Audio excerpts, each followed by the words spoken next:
All right. Let's start by reading the verse that we're going to be looking at today. So this is 1 Kings, not 2 Kings. There was some confusion last week. 1 Kings, chapter 19. Starting in verse 3, it says, "Then he was afraid, and he arose and ran for his life." The he here is Elijah. "And he came to Beersheba, which belongs to Judah, and left his servant there. But he himself went a day's journey into the wilderness and came and sat down under a broom tree. And he asked that he might die, saying, 'It is enough now, O Lord, take away my life, for I am no better than my fathers.' And he lay down and slept under the broom tree, and behold, an angel touched him and said to him, 'Arise and eat.' And he looked, and behold, there was at his head a cake baked on hot stones and a jar of water. And he ate and drank and lay down again.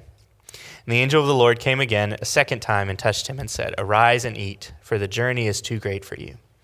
And he arose and ate and drank, and went in the strength of that food 40 days and 40 nights to Horeb, the mount of God.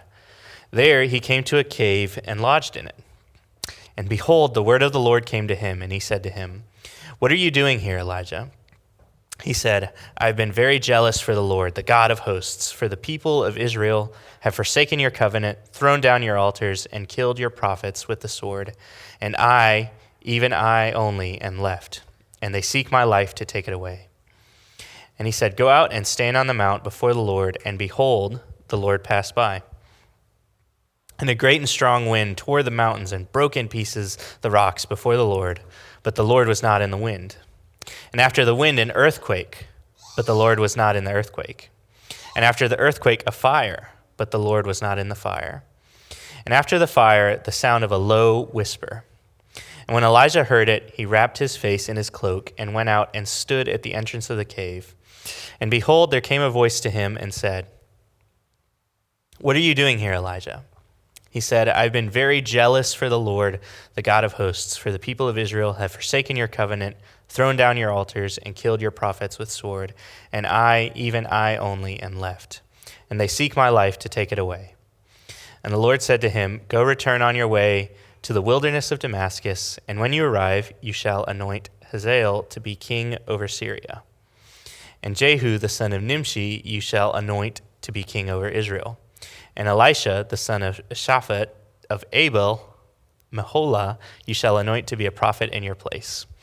And the one who escapes from the sword of Hazael shall Jehu put to death, and the one who escapes from the sword of Jehu shall Elisha put to death. Yet I will leave 7,000 in Israel, all the knees that have not bowed to Baal, and every mouth that has not kissed him.'" Let's pray.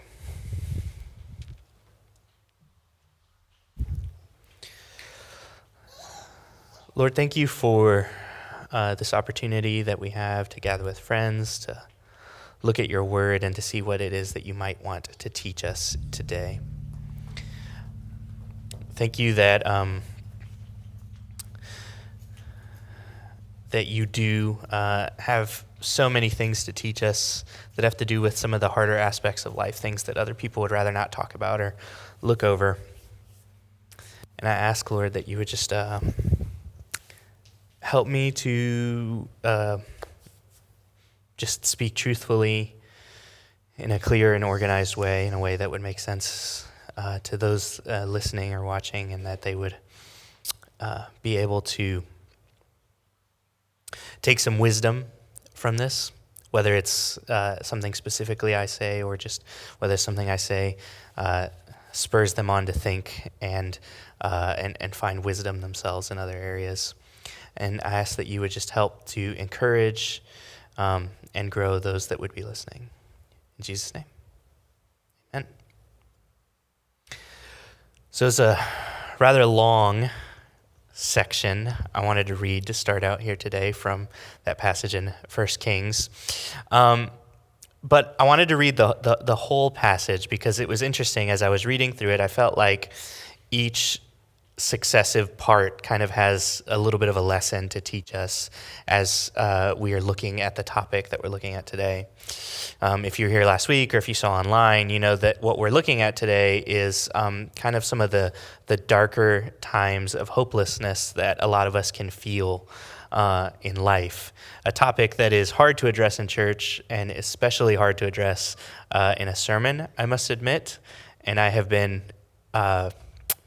worried, honestly, the whole time trying to think of like, what am I going to say? I don't know what I'm going to say. I don't know how to speak wisdom into this topic specifically that is so hard to talk about and to preach about.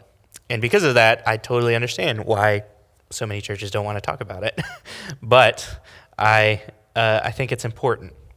And I think it's important specifically because it's in the Bible. Obviously, we can see it here in this passage.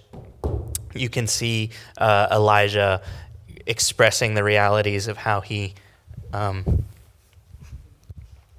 feels in this moment. And I've been encouraged, honestly, the more and more of the Bible that I've read, to see how often people are this real and honest with God. I was trying to look up the specific number, and maybe one of you can do the research and find out about this, but the amount of times that somebody in the Bible asks for their death, asks for God to kill them, is way more than you would probably anticipate, way more than you would expect. This isn't the only time that you get a story of somebody asking God to end their life. And I've always weirdly been encouraged by that. It's not something you think you'd be encouraged by. But I've been encouraged by it, not just here, but just in so many other stories in the Bible, because it really shows that so much of the scriptures are not these like sanitized stories that a lot of us think that they are. You may talk to people who think that the Bible is just a whole bunch of made up stories from people that are just trying to control you through religion. You know, a lot of people I used to talk to in the coffee shop, that was the feeling. They felt like these are just like made up stories of miracles, of people that are just trying to keep you under control through the church, through religion, and through these structures. And honestly, the level of mess and darkness and raw emotion that you feel in so many of these stories, to me, has been one of the biggest proofs that these are not made up stories. If I was trying to make up stories to control people, I would not include so many stories of so many people losing hope in the God that you're supposedly trying to get them to believe in. I would not constantly bring up all these stories of people doubting God and all these stories of people losing that hope. It's not super motivating sometimes, but I think it just really shows the reality of what it means to follow after God and to try to trust in God. The reality is everybody is going to feel some version of these emotions in your life. Now, I'm not specifically talking today just about suicidal feelings, though I do want to specifically address that in particular if that's something that you are feeling in this moment, if those are thoughts or inclinations that you have struggled with in your life. It's the thing you always hear when people are talking about that, but I do really want to encourage you that there is like help out there for people who are feeling that way. Hopefully, I would hope some of what I say in the sermon might help you, but the reality is that there are professionals out there who deal specifically with these topics. And I know whenever you hear that, lots of times your feelings may be like, yeah, but I know what they're going to say, or I know what sort of treatments they're going to try to offer me, or I know what they're going to do, and it's not going to work. I've already tried it before. It doesn't help. But the reality is that there is just a wide variety of reasons that people can feel that way, and there are a wide variety of treatments for it. And so if you've tried things before and they haven't worked, there are so many options available to you. One specific I want to give you is just that a few weeks ago I had the opportunity to meet a really, really awesome local counselor here in Memphis who works for Harding Graduate School teaching their counseling courses. And I've been to counseling myself for lots of issues with anxiety and depression.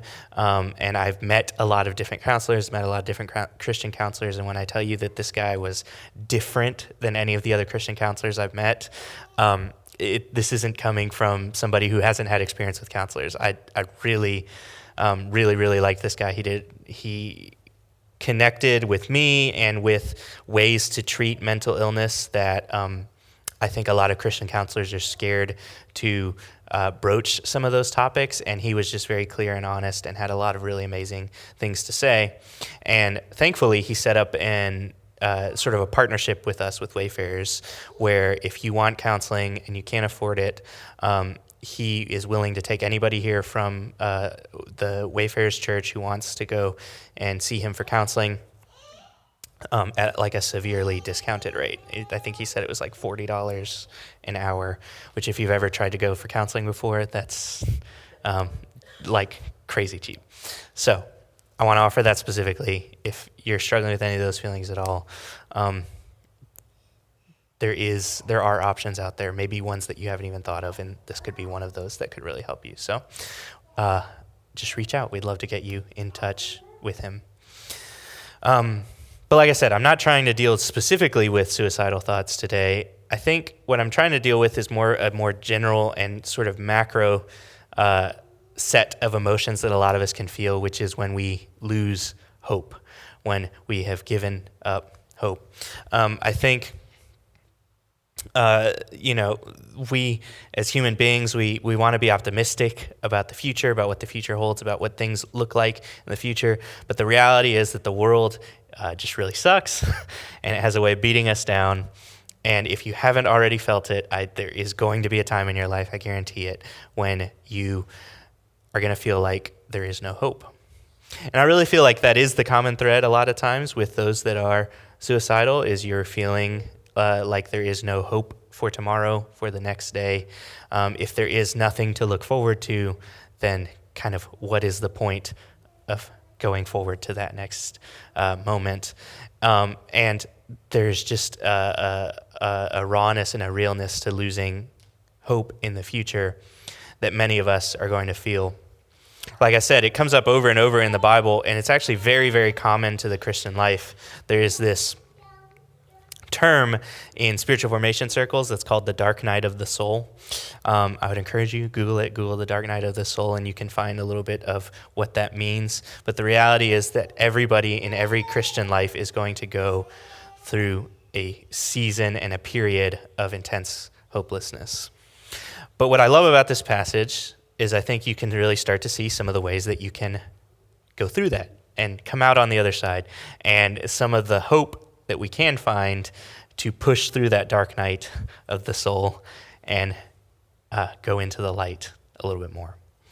So the very first lesson that I think I really got out of this when I was looking through the passage was that we see, specifically with Elijah, we see that he has kind of the right attitude going into it from the very beginning, which is that at the very beginning, in verse 4, you see that he asked the Lord that he might die. This is a difficult thing to understand, but I think it helps to explain the morality of some of the issues that are going on when we lose hope. He wants to die. He has lost hope. People are going after him to kill him anyways, and he is worried that he is going to die now. But he's not going to take it into his own hands to make that happen.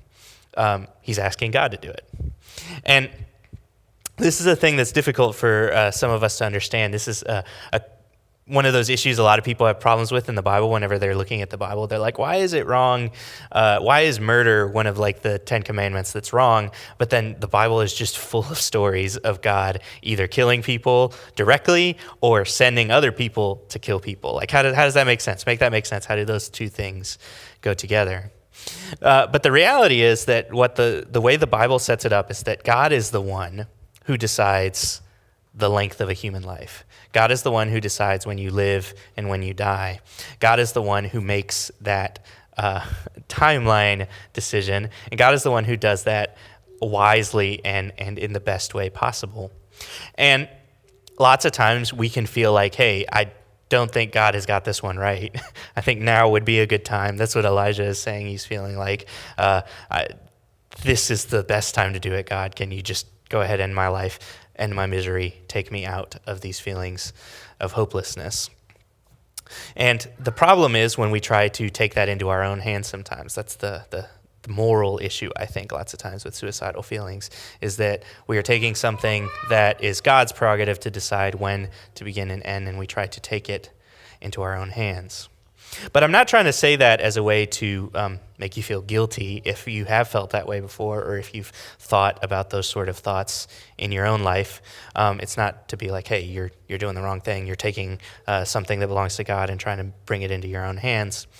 That's not my intention at all. What I actually just want you to see is this lesson that you've heard me mention over and over again if you've listened to our sermons, which is that when God is the one in the driver's seat, the reality is that things are always better when he is the one making the decisions. Toby has gotten really into jumping into the driver's seat of our car and trying to drive the car. He loves jumping in the driver's seat, grabbing the steering wheel and trying to drive. And it's really fun to let him jump in the car and try to drive. But the reality is that it would be a disaster, not just for him, but for everyone else, if I was to actually put that car in drive and let him take the wheel. And in a lot of ways, we are in that same position as followers of God. We are the children in that situation, and he is the one who is in the driver's seat, should be in the driver's seat, and things always end up better when he is in the driver's seat. And I firmly believe that. I firmly believe that he is the one who is making the best decisions for us, and he is the one who makes things turn out the best way as possible. And that's the first thing I see Elijah doing, is he's recognizing that. He's recognizing that God's the one in the driver's seat, and he says, you're the driver. Can my stop get off here? Can this be my last stop? But I think that's an amazing place for him to start at, is just the recognition that God is the one who's in control, and that he is specifically asking God for that. But the second lesson, this is the bigger thing that I think we can really get from this, is that he is willing to ask God for that. He actually is open and willing to ask God for that, which is a crazy sort of acknowledgement of the relationship that he does have with God, and what he believes about God and what God can do. He trusts God enough to be completely honest with him and completely open with him in the ways that he is feeling, and he is willing to ask the Lord, go ahead and just end my life here. He recognizes that God's the one in the driver's seat, but he recognizes that this driver has his best in mind, and in this moment, Elijah thinks, it'd be better if we could just end it right here. I don't want to have to go and face my death in a different situation. It would be better if we could just end it right here. And he loves and trusts the Lord enough to even ask him that. And I think that's the thing that a lot of us struggle with. There are things that we don't want to talk to God about. There are things that we don't broach with God, things that we don't talk to God about, things that we don't feel like we can be open and honest with God about. And I think this is a perfect example of it. How many people would feel who are struggling with some of these thoughts would feel open enough to express those to God and ask him to be the one to do it? But it just shows the level of the relationship that Elijah has with the Lord. The difficulty with kind of this whole story, though, and it's something I had literally never noticed until Joey pointed it out to me when he wrote a song about it called Always Restoring that is kind of about this whole story, and I'd never noticed this connection before, is that this whole story with Elijah is literally the chapter right after this amazing chapter where Elijah has this showdown with the prophets of Baal, these people that serve this false god. And it's just this really intense story that I remember even as a kid, I was just like, man, this is cool. Like, people in the Bible are never this cool. And Elijah is just like super in charge, super cocky in a way that is hard to reconcile sometimes. Or like, I don't know if people should be that cocky in the Bible. It's something I've struggled with this whole season as being a fan of the Grizzlies, of the Memphis Grizzlies. They're like super cocky. It's been a thing that like a lot of the league has been like upset about, that these players are just like super cocky, super in charge, feel like they're the best. Noah at one point, I remember, even told me he quit watching football because he couldn't handle how like cocky some of these players were. And I was struggling with that a little bit this season, because like a lot of these young players were just like super confident and not willing to be humble. Obviously, something which we believe is important, to be humble in the scriptures. But in this story, Elijah is not humble at all. He completely knows that God's in charge, and he's just like taunting these prophets of Baal, and he's telling, oh, maybe, I don't know, you're praying to your God, but it doesn't sound like he can hear you. Maybe he's asleep. There's a implication of like, I don't know, maybe he's in the bathroom. Maybe maybe he's just in the bathroom and he can't hear you. Why don't you just scream a little louder? Why don't you just talk a little louder? And he is just taunting them the entire time that they are trying to bring down fire. And then when it comes time for him to show the power of God, he is so confident that he has the water on the fire, and then has the Lord call down fire and show his power in that moment. It's this amazing moment where he's just like super confident the whole time, and it immediately happens. And I've heard tons of sermons about that section, and I've also heard tons of sermons about this passage. I have never heard the fact that they come one right after the other. Many of you have heard this, maybe sermons on this still small voice at the end that Elijah hears, and many of you have probably heard sermons of his showdown with the prophets of Baal. But I had never noticed until Joey pointed out that they literally happen one right after the other. And from our vantage point, when we're reading it like this, it kind of seems ridiculous that he loses hope so quickly. You know, it's just kind of like, aren't you the guy that seemed super confident, super cocky? You were super sure of yourself. And then like the very next chapter, he's given up all hope. He's just like, there's no hope. Just go ahead, Lord. Take my life. Let this be the end. And from our vantage point, it kind of seems like Elijah's being ridiculous. Like this just doesn't make any sense that he would lose hope so quickly.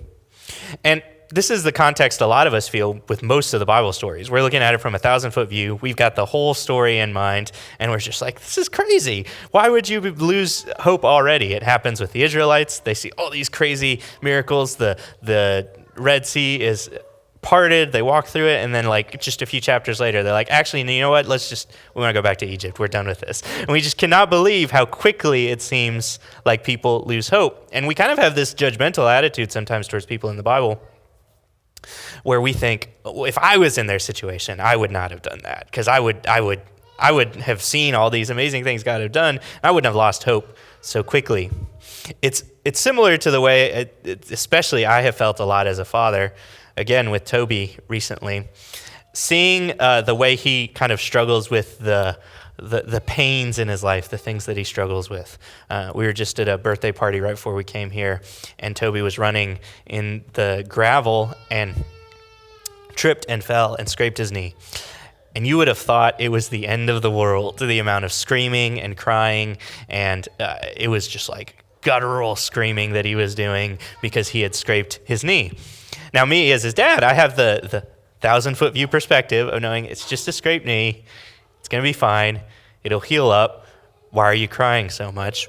And it's honestly difficult as a father not to laugh sometimes at the in sort of over-the-top emotions that our children feel at things that, from our perspective, we're just like, that's not that bad. That's not that crazy. That doesn't seem like that is the way things should be. And unfortunately, I think when I've talked to people, that's the way I think a lot of people think God looks at us. They think he's kind of laughing at us, like I struggle sometimes not to do with Toby. I've even heard people say things like that in church, they've talked about when you make plans, God laughs, and never say never to God because he's just going to laugh at it. And we have this idea that he's like up there just like laughing at the sort of over the top experiences and emotions that a lot of us feel, because he can see it from the whole perspective. Like me as a dad, it's just a scrape, it's not that big deal. He can see it from that perspective. And there are scriptures that specifically call us to have that 1,000-foot view perspective. At one point, Paul says, I don't think that our present sufferings are even worth comparing to the future glory that's going to be revealed. When you can see in the future, this doesn't even matter. It's like a little scrape. It's like a little just scrape on the gravel. It's not a big deal, Paul says. These sufferings aren't worth comparing to the future glory that's going to be revealed in us. And when I first read this passage, I think my thought is that that's how I thought God would respond. God would be like, hey, chill out. It's not that big a deal. Let's calm down. It's just a scrape. Move on. And I really do firmly believe, from God's perspective, most of our sufferings probably seem like just a scrape, because he can see the other end of it. He can see the future of it. He can see the amazing things that he has in store for us. I think he's like a dad on Christmas who is just super excited because he sees these presents he has for us, and he is so excited to give us those presents. And because he can see that, he would be totally justified in laughing at us and, thinking, hey, this isn't as big a deal as you think. But that is not the response that the Lord has for him. The Lord sees his emotions, sees his feelings, and he validates them. He believes in them. And I think that's what really motivated Joey to write the song, Always Restoring It. He told me the same thing. It kind of surprised him that God, had that compassion for Elijah in this moment when we should have been like, hey, you should have had this figured out by now. Literally the last chapter, you were doing like one of the most awesome things we see in the Bible, and you would think that God would have this sort of condescending attitude towards him. But he doesn't. What does God do? He provides for his needs. The very next verse says, arise and eat. And so he gets up, and there's a cake baked on hot stones and a jar of water. He gives him some food. He eats and drinks, and he lays down and falls asleep. And then again he hears, arise and eat, for the journey is too great. He falls asleep, and then he wakes up again. He eats and drinks, and he gets strength and sort of a reset. God provides for his needs. And I love that this story is in there because God provides for his physical needs, and those physical things that he provides for him are what helps his mental and his emotional state. Lots of times, especially when we're talking about mental health issues, a lot of us in the church, we want spiritual solutions to our mental health problems. I could rant about this topic for a long time. Noah has heard me rant about it for a long time, about the distinction we make in our lives between this physical and the spiritual, but especially things that are like mental, emotional. We put those in the spiritual category, and physical things we think are off limits for those spiritual, mental issues. That's why so many Christians struggle with whether they should take medication for the mental issues that they are having, because that's a physical solution. We can't do that. Can't have that physical solution for our mental and emotional issues. But I love how just like raw and even more physical than like medication is the solution here. It is one that a lot of us just eat something and go to sleep. That's what God gets him to do. It's kind of a common sense solution. There's this whole trend of TikToks I've seen where people are talking about how somebody has told them, if you're struggling with like depression and some issues like that, why don't you go out for a walk? And then they're just like, and it's videos. The trend is just videos of them angrily going out for a walk and just being like, I gotta go on this stupid walk for my stupid mental health. And I can't stupid believe that it's actually working. And that's kind of the trend of the whole of the videos, is just like how often just going out for a walk, getting something to eat, taking a nap, finding these physical things to do helps with their mental health. And we have created such a strong divide that I don't think is ever there actually in the scriptures. I finally endeavored to do something that I've been curious about for a long time when I was preparing for this sermon, which is to look up how many miracles are in the Bible, like a list of actually how many like spiritual, miraculous, amazing things happen in the Bible. And it is so much less than you think about. Like there's different ways to count it. It's kind of hard to be like, I don't know exactly. It's not like there's an official number of how many miracles. But for the most part, everywhere that I could find, the number that was coming up over and over again was 163. There's 163 listed miracles, miraculous spiritual solutions in the Bible. Now, that sounds like a big number until you think about the amount of time that the Bible covers, which that's a hot topic. We could get into all kinds of creationism stuff and all this kind of weird stuff. But the generally accepted number is about 6,000 years maybe of time that most of the Bible is covering. You know, if we're talking about like Abraham to the end of Revelation, you're talking about maybe 6,000 years. And so if there's 163 miracles between that 6,000 years, I'm dangerously doing math here for people to correct me later on in the stream, but I think it averages out to a little less than 40 years per miracle, so to speak. So if you have an average lifespan of like 70 to 80 years, then you can imagine that there's going to be about 2 miracles on the whole earth in that lifetime.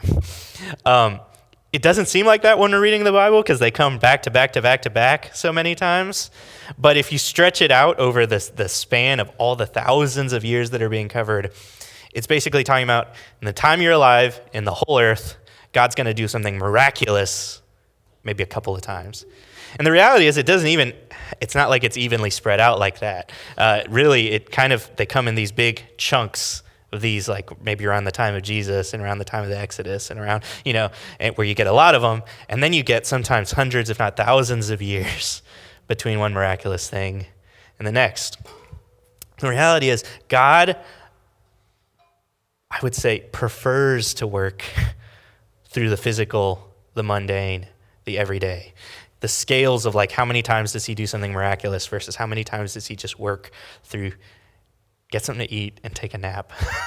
I think the scales tip overwhelmingly in one direction. And that still is God working through those physical means. I don't want us to think that God only works through supernatural, spiritual means. God is one, again, remember, the one in the driver's seat of everything. So sometimes don't neglect the simple, physical, stupid walk you can take for your stupid mental health. In a lot of ways, not only is that one of the best things that you can do to help, but it is probably the way that God most often works and helps in the lives of his people. And again, he provides for his needs. But then there's this crazy story, the part that you probably hear most people preach about, which is where Elijah talks to the Lord and he says, I've lost hope. Everything's hopeless. And he gets this task to go up to the mount of the Lord, and the Lord is going to pass by. And then there's these just amazing sort of like cataclysmic things that happen, like an earthquake and a huge storm and all these like amazing and super strong things that you would assume is going to be the way that God's going to speak to Elijah, is just through these like natural disaster level terrible things. But the way that the Lord does end up speaking to Elijah is in that still small, quiet voice. The lesson that I recently have really taken from this is that the loudest things in our lives are often not the ones that you need to be listening to. And sometimes the voice of the Lord is not going to be the loudest voice in your head. It's or the most impressive and amazing thing that you can see, but it's going to be the sort of quietness in the back. It's going to be a very, very quiet voice. And one of the best things that we can do for our mental health is to find ways to ignore the loudest voices in our heads. When I have struggled with some of the worst mental health issues that I've had in my life, the things that I was thinking, the things that I was believing, the things that I was worried about were like the only thing I could hear, the only thing that made sense in my life. I would go and I would talk to other people about my mental health issues. I would talk to a counselor, I would talk to my dad, I would talk to other friends, and they would tell me, hey, you're looking at it from this direction. This is maybe a different way that you can look at it. And they would try to kind of give me different ways to look at some of the mental health crisis that I was going through.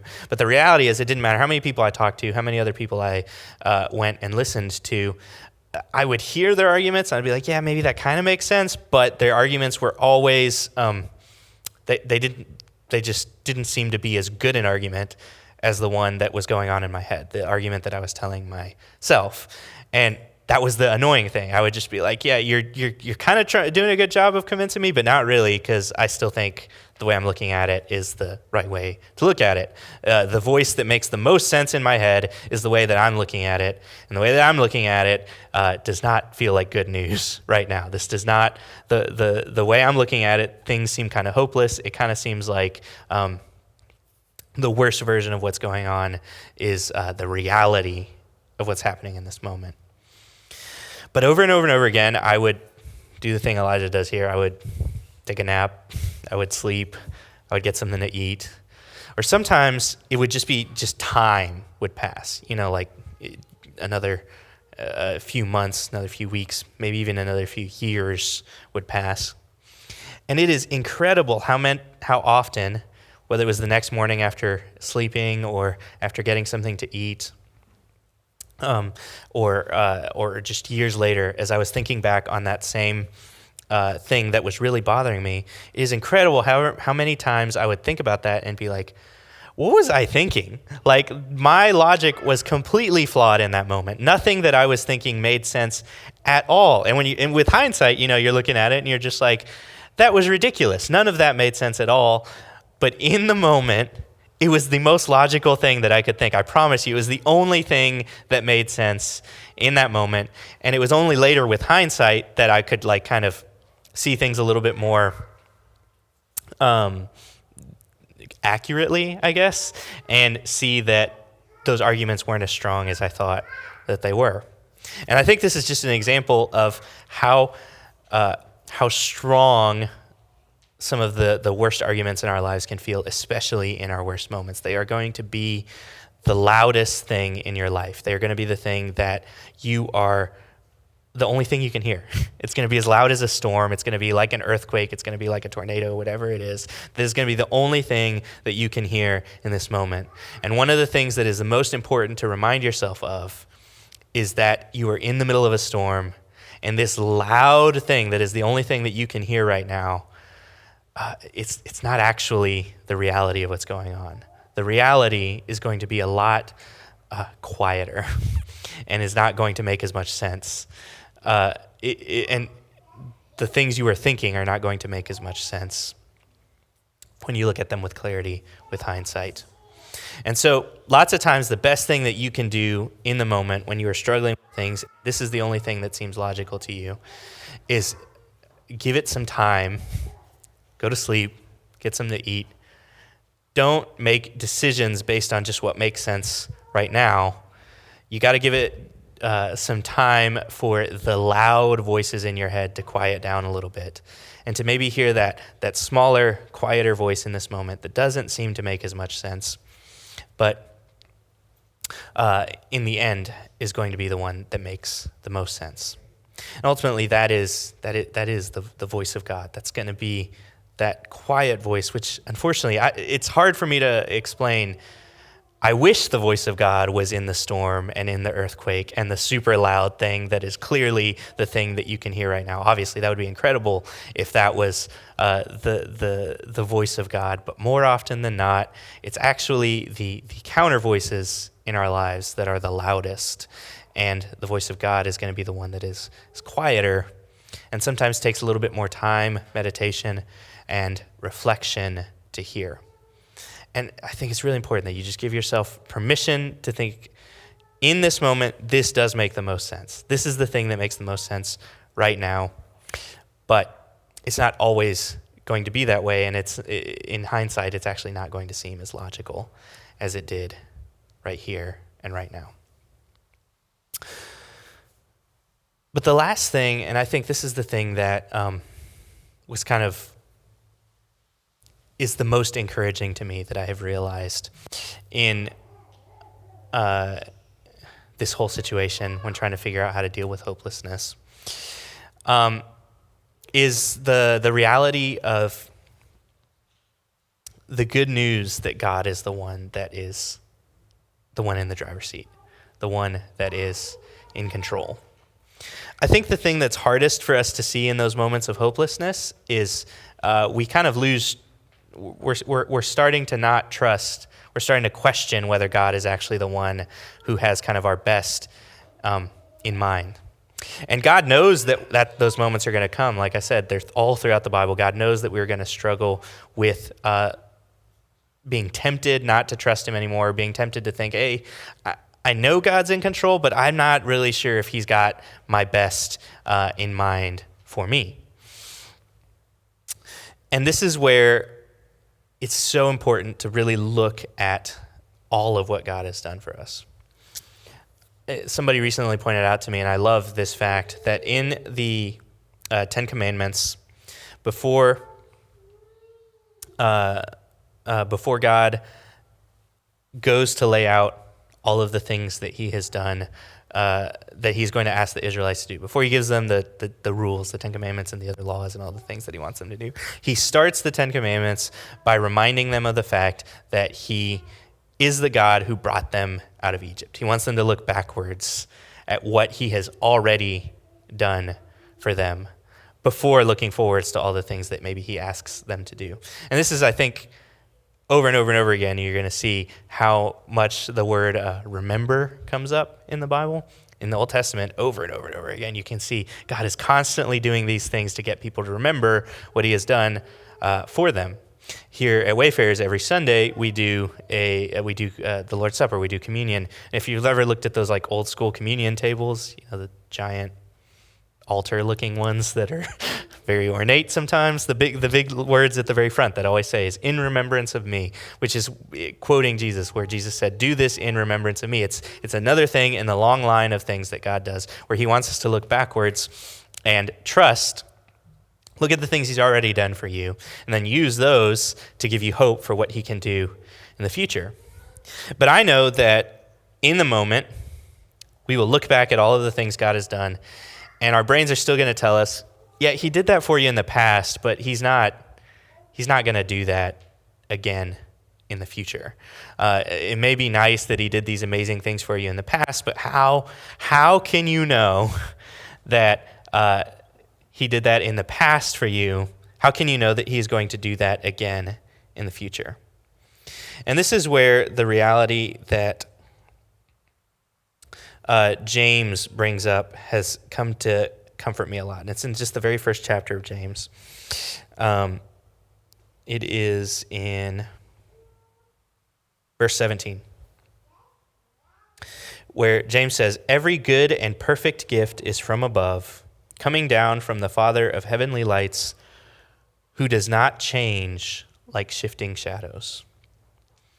The reason looking back at what God has done can give us hope for what he's going to do in the future is because God is literally the only constant that you can absolutely bank on. He does not change like shifting shadows. The way he has acted with you in the past is exactly the way that he is going to act with you in the future.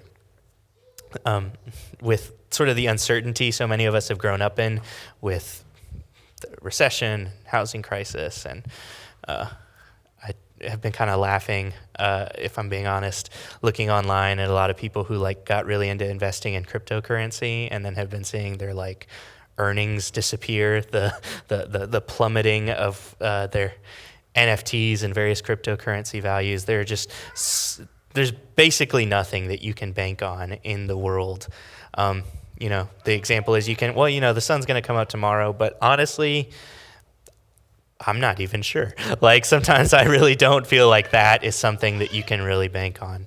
But the one thing you can bank on is what James is saying here in God. He doesn't change. The way he's acted with you before is the way he's going to act with you in the future. And so that's one of the best things that you can do in these moments is just imagine if Elijah had looked back at just one chapter before at what was going on, remembering what God had done in that moment, and seeing that that is the God who is protecting him from all of these forces that are coming to kill him. But I also love that first part of what James says. Every good and perfect gift comes from the Father of lights. I love that way of describing God as sort of the light that in those dark moments of the soul we are craving and we are trying to find. And he's saying he's a father who wants to give you good gifts. Again, think of the dad at Christmas who is so excited to give you these presents. And that is the Father that you are banking on, who has given you good gifts in the past and who wants to continue to do that. During our worship time earlier, Joey brought up that when we were faithless, that is when God sent his son for us. You know, when we didn't deserve it, when you were at the absolute worst possible state that you could be in, when you were the least deserving of anything God could do, that very bottom, rock bottom, is when God sent his son for you. So, if he's doing that at the very rock bottom, Romans actually says this, how much more is he going to do this for us now that he has been working in your life, has done amazing things for you in the past, and wants to, desires to, is not the dad that is going to laugh at you for your pain, but is the one who wants to give you good things and help you get past and through that pain. And so I just want to end with a verse in Ephesians that is also becoming one of my favorites.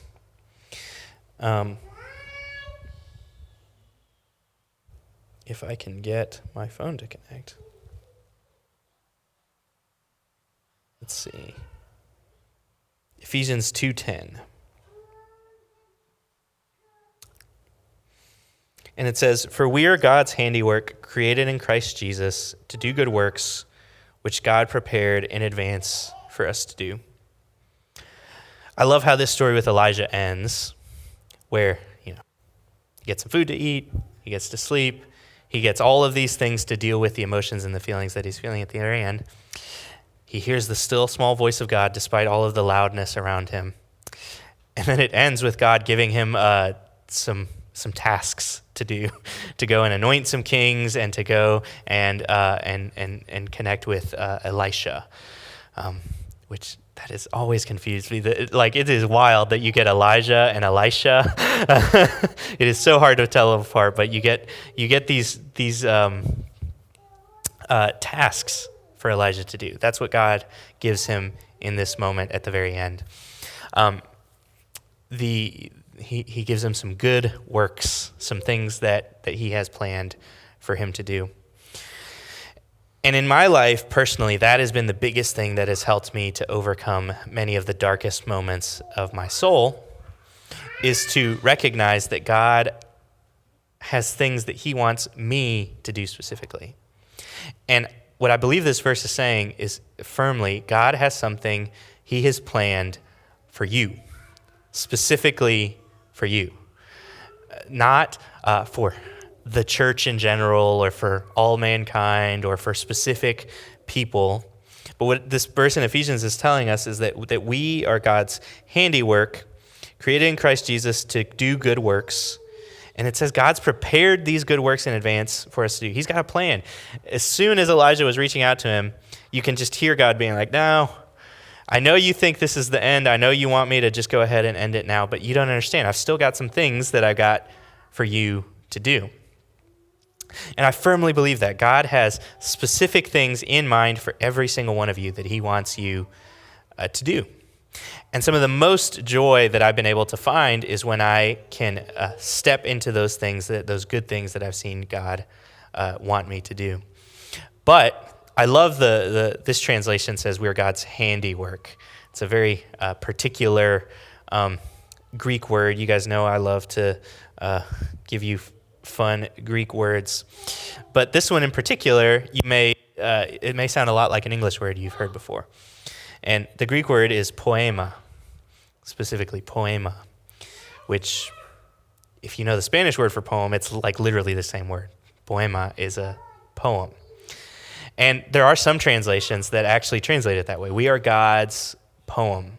I've seen translations that translate it as we are God's symphony. We are God's artwork. It's an artistic word that it's using in this moment. It's a song, it's a poem, it's a masterpiece, an artistic masterpiece. That is what we are to God. We're not just robots that he sends out on tasks. We're not just sources of worship and praise that he wants for us. We are an artwork, a creation that he is excited about. We are his master artwork. Anytime I do something creative, it is, I'm sure Adrian gets tired of how, like the second I finish it, like especially I've been editing videos a lot lately, and I just finished editing this video that was recapping an event that I'd done for a friend of mine, and like the second I hit render on it, I like picked up my computer and I had to like go show Adrian. I was just like, "Hey, Adrian, check this out." See, if you're married, you probably know this is exactly what you do. Anytime you finish something cool, this is like the coolest part about being married is you have like captive audience that you can just immediately be like, "Hey, look at this cool thing that I just did." But but if you're not married, you know the same feeling, because what do you do as soon as you finish something cool? Oftentimes, you start thinking about, when is the next time I'm going to see somebody who's going to care about this, that I can like show it to them? You know, is it maybe tomorrow at work? I can show some of my friends this thing that I did. I remember being single at different points in time, finish something cool, and there's a part of me that like is trying to find an excuse to go hang out with friends just so that I can like show them this cool thing that I did. And I'm just like, this is amazing. Look at this cool thing that I have just finished.